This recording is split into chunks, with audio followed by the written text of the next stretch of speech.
Қараңыздар, дипломмен ауылға бағдарламасы бойынша кімдер жаңа жеңілдіктерді пайдаланады, яғни көтерме жәрдемақыны, сосын жаңағы ең арзан, өте пайыз төмен кредит беріледі 1,5 айлық есептік көрсеткіштің мөлшерінде тұрғын үй жағдайын жақсарту үшін.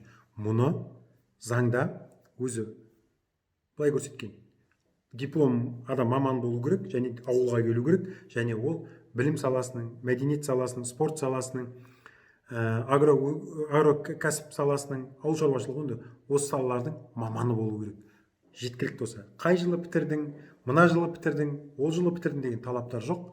Сол егер дипломыңыз болса, ауылға келсеңіз, бұл заңның да өзі талабы сондай: ауылға адамдарды, мамандар тарту керек. Жылмен еш нәрсемен шектелмеген. 2008-де, 2009-да, 2001-де бітірсеңіз де, бастысы ауылға келсеңіз, сіз ауыл шаруашылығы бөлімдеріне, акиматқа барып арыз жазып, жаңа жеңілдіктерді пайдалана аласыз. Ал енді біздер Заңзаңғар компаниясы осындай жеңілдікпен үй алып жатқан адамдардың, дипломмен ауылға келіп үй алып жатқан адамдардың үйлерін аударып беріп отырмыз. Қызылорда, Арал, Қазалы, Байқоңырда. Егер де сіздер осы мақсатта, осы жағдайда үй алып жатсаңыздар, дереу бізге хабарласыңыздар. Бізде арзан және тиімді. Қосымша сұрақтарыңыз болса, WhatsApp-қа жазыңыздар ағайын.